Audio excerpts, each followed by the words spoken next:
Hey there guys, Bruce Milligan from Cell Pro Repair Solutions. Today I'm doing a tutorial on how to fix your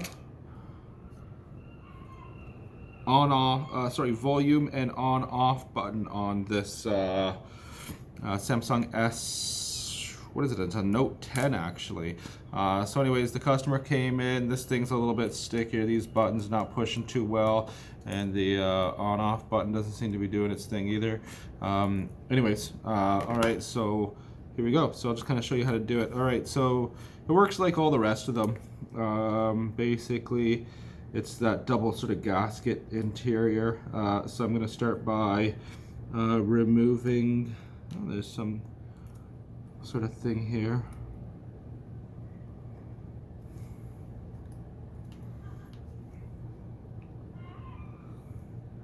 Start by trying to work this guy out here. Start in the corners, watch out for that wire, you don't want to hit that. Try and find a good way to approach it. Oh, there you go. Okay, so actually in here was a good way to approach it. You can sort of get in there with your tweezers, and then I just kind of work that guy out like that.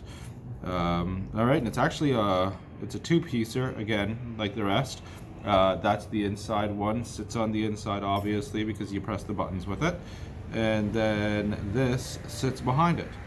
Alright, so now we have the buttons. Now if you just have sticky buttons and you've spilt some sort of drink in there, I would suggest probably just taking this guy out, or whatever button is kind of sticky, just taking that out, and then sort of just get a wet cloth and just clean those guys up. Same with this button here. If this one gets kind of sticky, just get it and clean it out, and then basically clean it off, and then put these back in here. So they just kind of slide back in there like that. This one as well. Oops.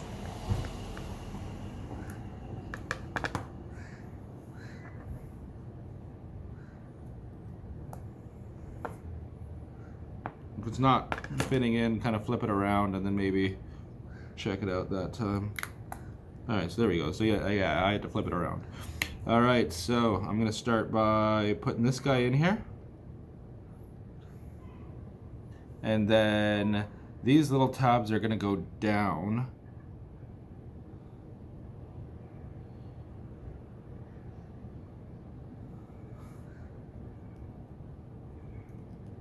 Oh, actually the tabs are going to go up. And then you push this guy into place.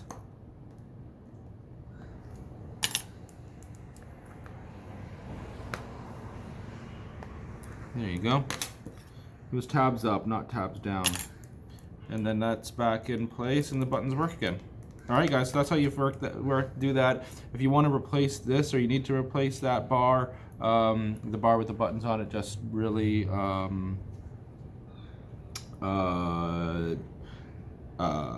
only do it if you have to do it. So anyways, alright guys, if you like this video, please thumbs up and subscribe to the channel. Thank you very much.